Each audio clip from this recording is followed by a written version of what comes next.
Assalamualaikum warahmatullahi wabarakatuh. Minggu ini masuk ke materi perkembangan usaha mikro, kecil, menengah, dan perkooperasian Indonesia. Definisi usaha mikro.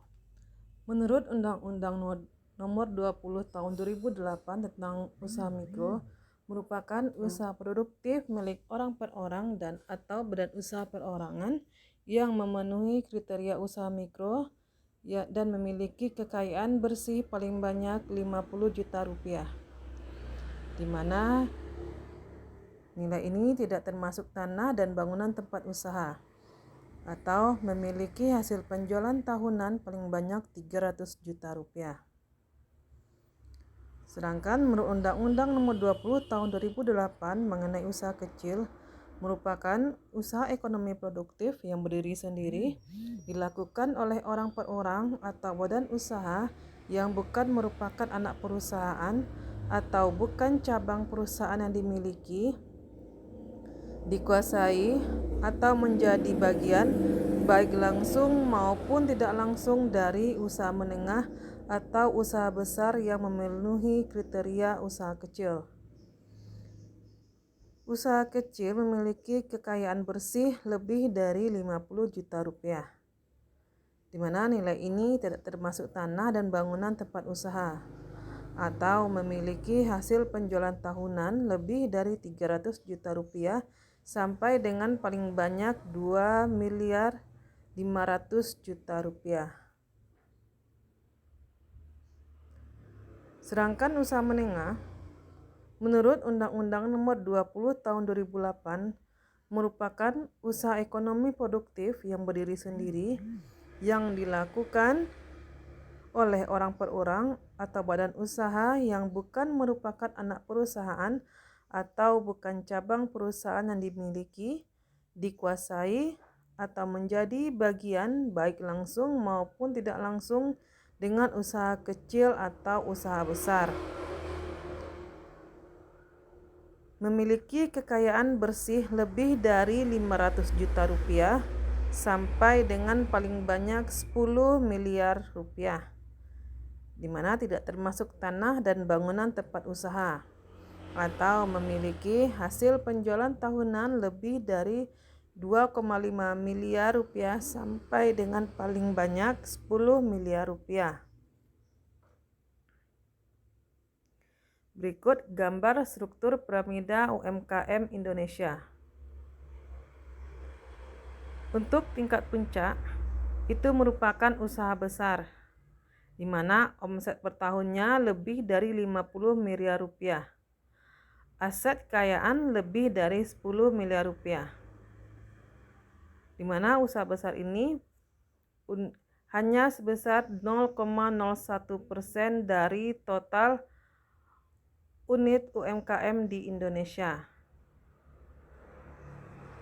Berikutnya untuk usaha menengah, di mana omset per tahunnya 2,5 miliar rupiah sampai dengan 50 miliar rupiah, dengan jumlah unitnya hanya berkisar 0,09% dari seluruh total UMKM di Indonesia. Lalu untuk usaha kecil dengan omset per tahun antara 300 juta sampai dengan 2,5 miliar rupiah, dengan jumlah unitnya hanya sebesar 1,11% dari seluruh total UMKM yang ada di Indonesia. Yang terakhir, usaha mikro dengan omset per tahunnya sampai dengan 300 juta rupiah, di mana usaha ini memiliki persentase sebesar 98,79% dari seluruh unit UMKM yang ada di Indonesia. Jadi dari gambar piramida ini dapat kita lihat usaha yang terpaling banyak usaha UMKM di Indonesia itu adalah usaha mikro. Sumber dari Kementerian Koperasi dan UKM tahun 2012. Kemudian kita masuk ke sumbangan UMKM terhadap PDB Indonesia, tenaga kerja, dan ekspor non-migas. Berdasarkan data dari Kementerian Koperasi UKM, pada tahun 2017, Sumbangan UMKM terhadap PDB Indonesia tahun 2015 sebesar 61,41%. Kontribusinya terhadap penyerapan tenaga kerja sebesar 96,71% dan terhadap ekspor produk UMKM mencapai 15,74%. Berdasarkan data sensus ekonomi tahun 2016, terdapat 26,71 juta unit usaha, di mana 26,26 juta atau sekitar 98,3% berskala UMK dan sebanyak 0,45 juta perusahaan atau sekitar 1,7% berskala UMB. Dibandingkan dengan hasil sensus ekonomi tahun 2006, jumlah usaha atau perusahaan pada tahun 2016 ini sudah meningkat sebesar 17,5% dari 22,73 juta menjadi 26,71 juta unit usaha. Berikutnya masuk ke persoalan klasik yang dihadapi oleh UMKM Indonesia.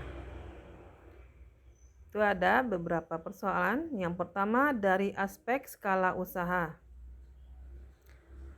Dari aspek skala usaha, adanya fluktuasi jumlah UMKM Indonesia karena adanya kegagalan atau karena adanya transformasi dari usaha mikro ke usaha kecil, dari usaha kecil ke usaha menengah, dan dari usaha menengah ke usaha besar. Yang kedua dari aspek permodalan. Dari aspek permodalan, kurang efektifnya pemberian skim kredit murah yang digulirkan oleh pemerintah, di mana bekerja sama dengan perbankan. Yang ketiga, dari aspek manajemen dan sumber daya manusia. Berupa lemahnya manajemen terhadap penguasaan aspek-aspek intrapreneurship untuk dikembangkan bagi pengelola UMKM. Yang keempat, dari aspek penguasaan teknologi,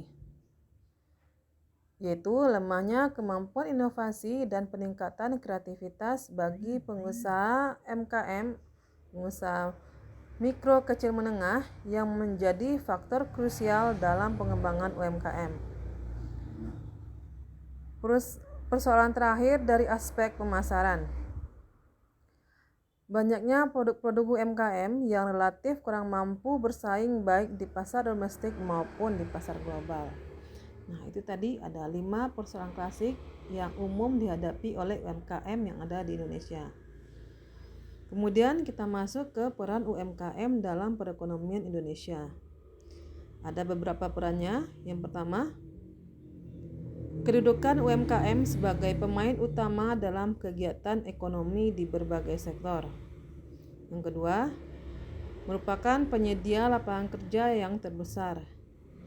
Yang ketiga, pemain penting dalam pengembangan kegiatan ekonomi lokal dan pemberdayaan masyarakat. Yang keempat, pencipta pasar baru dan sumber inovasi. Yang kelima, sumbangannya dalam menjaga neraca pembayaran melalui kegiatan ekspor. Berikutnya, UMKM umumnya berbasis pada sumber ekonomi lokal dan tidak bergantung pada impor, serta hasilnya mampu diekspor. Dan yang ketujuh, karena keunikan dari UMKM sendiri, maka pembangunan dari UMKM ini diyakini akan memperkuat fondasi perekonomian nasional. Nah, sekarang kita masuk mengenai ekonomi koperasi Indonesia. Menurut Undang-Undang Perkoperasian tahun nomor 17 tahun 2012, koperasi bertujuan untuk meningkatkan kesejahteraan anggota pada khususnya dan masyarakat pada umumnya, sekaligus sebagai bagian yang tidak terpisahkan dari tatanan perekonomian nasional yang demokratis dan berkeadilan. Prinsip koperasi menurut Undang-Undang Nomor 17 Tahun 2012 ada beberapa prinsip. Yang pertama, keanggotaan bersifat sukarela dan terbuka. Yang kedua, pengawasan oleh anggota diselenggarakan secara demokratis. Yang ketiga, anggota berpartisipasi aktif dalam kegiatan ekonomi koperasi. Yang keempat, koperasi merupakan badan usaha swadaya yang otonom dan independen. Jadi koperasi ini tidak terikat dengan lembaga lainnya ya. Yang kelima, koperasi menyelenggarakan pendidikan dan pelatihan bagi anggota, pengawas, pengurus dan karyawannya, serta memberikan informasi kepada masyarakat tentang jati diri, kegiatan, dan kemanfaatan koperasi. Yang keenam, koperasi melayani anggotanya secara prima dan memperkuat gerakan koperasi dengan bekerja sama melalui jaringan kegiatan baik pada tingkat lokal, nasional, regional, dan internasional. Prinsip yang terakhir, koperasi bekerja untuk pembangunan berkelanjutan bagi lingkungan dan masyarakatnya melalui kebijakan yang disepakati oleh anggota. Sekarang masuk ke permasalahan koperasi yang ada di Indonesia. Ini ada beberapa permasalahan. Yang pertama kita lihat dari faktor makroekonomi atau ekonomi politik. Jadi Indonesia itu merupakan salah satu dari beberapa negara yang memiliki departemen koperasi.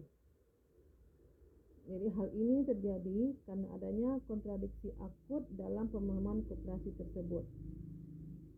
Secara substansial, koperasi merupakan gerakan rakyat untuk memberdayakan dirinya. Sebagai gerakan rakyat, koperasi tumbuh dari bawah atau bottom up sesuai dengan kebutuhan anggotanya. Ternyata hal ini sangat kontradiktif dengan konstitusi eksistensi dari Departemen Koperasi tadi. Karena sebagai departemen, Depkop ini tidak tumbuh dari bawah, melainkan ia merupakan alat politik yang dibentuk oleh pemerintah, sehingga Depkop memiliki kerangka berpikir top down. Hal ini dapat dilihat dalam pembentukan koperasi-koperasi unit desa atau KUD oleh pemerintah yang pada akhirnya KUD itu tidak berkembang dan hanya menjadi justifikasi politik dari pemerintah agar timbul kesan bahwa pemerintah telah peduli pada perekonomian rakyat, atau dalam hal ini khususnya pada koperasi. Yang permasalahan yang kedua, permasalahan dalam mikroekonomi. Itu ada beberapa permasalahan. Yang pertama, masalah input. Masalah input yang pertama, kesulitan koperasi dalam memperoleh bahan baku.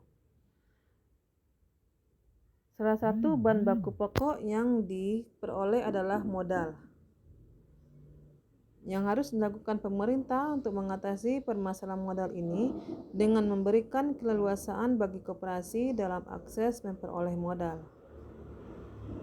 Masalah input lainnya adalah masalah sumber daya manusia. Koperasi sering mengalami kesulitan untuk memperoleh kualitas mengajar yang baik. Hal ini diperlukan campur tangan pemerintah untuk memberikan mutu modal manusia yang baik bagi koperasi. Jadi ada dua masalah dalam hal mikroekonomi. Ada masalah input bahan baku, dan ada masalah input sumber daya manusia.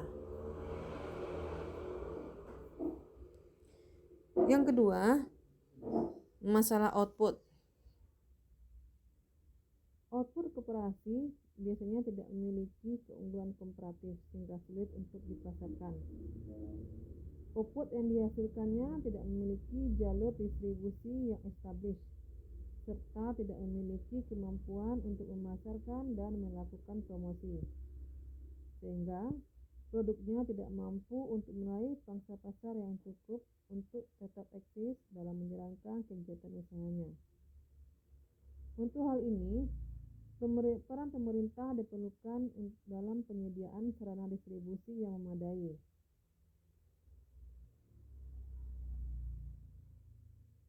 Dalam aspek bisnis, koperasi karena keterbatasan input modal sulit untuk melakukan pemasaran atau marketing dan promosi atau promotion. Karena itu, selaras dengan mapping produk seperti di atas, pemerintah harus melanjutkannya dengan memperkenalkan produk-produk yang menjadi unggulan dari daerah tersebut. Jadi, tidak hanya sampai ke pemasaran dan promosi oleh pihak koperasi saja. Jadi, pemerintah wajib memperkenalkan produk-produk tersebut yang menjadi unggulan dari daerah tersebut ya. Sehingga output koperasi tadi dapat dikenal secara luas dan permintaan potensial dapat menjadi permintaan efektif atau effective demand. Permasalahan berikutnya, permasalahan dari segi internal koperasi. Di antaranya, yang pertama, kurangnya tenaga profesional yang memang diakui dalam pengembangan pegawai Republik Indonesia. Untuk mengatasinya, perlu dibentuk wadah-wadah yang ada di bawah pengurusan Kopri dengan memberikan pemahaman, pelatihan, dan penilaian. Masalah internal berikutnya, adanya pemikiran limiting belief. Hal ini terjadi karena ketidakpercayaan bahwa koperasi bisa berkembang sesuai sebagai perusahaan yang mampu menjamin kesejahteraan manajer atau karyawannya. Sehingga perlunya pemahaman tentang koperasi dengan cara memberikan studi oleh pemerintah. Masalah internal berikutnya, terbatasnya dana yang mengakibatkan tidak dilakukan usaha pemeliharaan fasilitas atau mesin-mesin, padahal teknologi berkembang pesat ya, sehingga hal ini mengakibatkan harga pokok yang relatif tinggi sehingga mengurangi kekuatan bersaing koperasi. Yang keempat, administrasi kegiatan-kegiatan belum memenuhi standar tertentu sehingga menyediakan data untuk pengambilan keputusan tidak lengkap. Demikian pula data statistik kebanyakan kurang memenuhi kebutuhan. Kebanyakan anggota kurang solidaritas untuk berkooperasi di lain pihak. Jadi di lain pihak anggotanya banyak berhutang kepada koperasi ya. Ini dalam proses koperasi simpan pinjam. Berikutnya, masalah internal. Dengan modal usaha yang relatif kecil, maka volume usahanya terbatas. Tetapi bila ingin memperbesar volume kegiatan, keterampilan yang dimiliki tidak mampu menanggulangi usaha besar-besaran. Juga karena insentif rendah sehingga orang tidak tergerak hatinya dalam menjalankan usaha besar yang lebih kompleks. Permasalahan koperasi berikutnya dari sisi eksternal perusahaan atau eksternal koperasi. Ada beberapa permasalahan. Yang pertama, bertambahnya persaingan dari badan usaha lain yang secara bebas memasuki bidang usaha yang sedang ditangani oleh koperasi. Yang kedua, karena dicabutnya fasilitas-fasilitas tertentu, koperasi tidak dapat lagi menjalankan usahanya dengan baik. Misalnya, usaha penyaluran pupuk yang pada waktu lalu disalurkan oleh koperasi melalui Koperta, sekarang tidak lagi sehingga terpaksa mencari sendiri.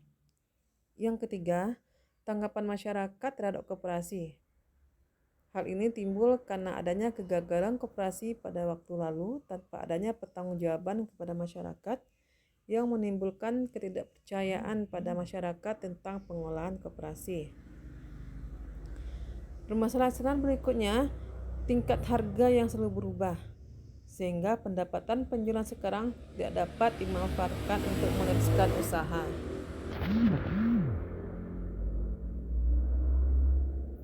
Jadi dari beberapa permasalahan koperasi di atas tadi, diperlukannya pemberdayaan KUMKM agar keluar dari permasalahan tersebut. Ini ada beberapa usaha. Yang pertama dari aspek manajerial. Dari aspek manajerial, upaya yang dilakukan bisa meliputi peningkatan produktivitas, kemampuan pemasaran, dan pengembangan sumber daya manusia. Yang kedua, dari aspek permodalan, upaya yang dapat dilakukan meliputi pemberian bantuan modal dalam bentuk penyisihan keuntungan BUMN sebesar 1-5% dan kewajiban untuk menyalurkan kredit bagi usaha mikro dan kecil minimum 20% dari portofolio kredit bank serta kemudahan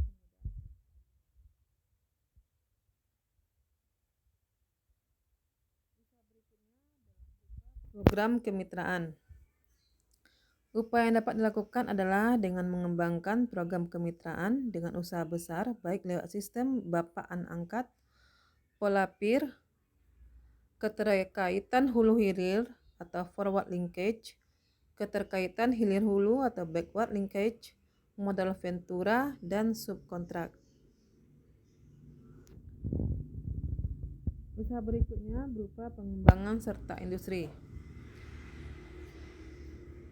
Upaya yang dilakukan dengan membentuk suatu PIK atau pemukiman industri kecil, LIK atau lingkungan industri kecil, SUIK atau sarana usaha industri kecil yang didukung oleh UPT atau unit pelayanan teknis dan TPI atau tenaga penyuluh industri.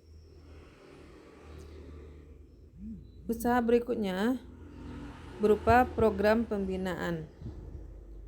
Berupa pembinaan untuk bidang usaha dan daerah tertentu lewat KUB atau kelompok usaha bersama, Kopinkra atau koperasi industri kecil dan kerajinan. Oke, sudah selesai materi mengenai usaha mikro, kecil, menengah, dan perkoperasian Indonesia. Saya akhiri. Assalamualaikum warahmatullahi wabarakatuh.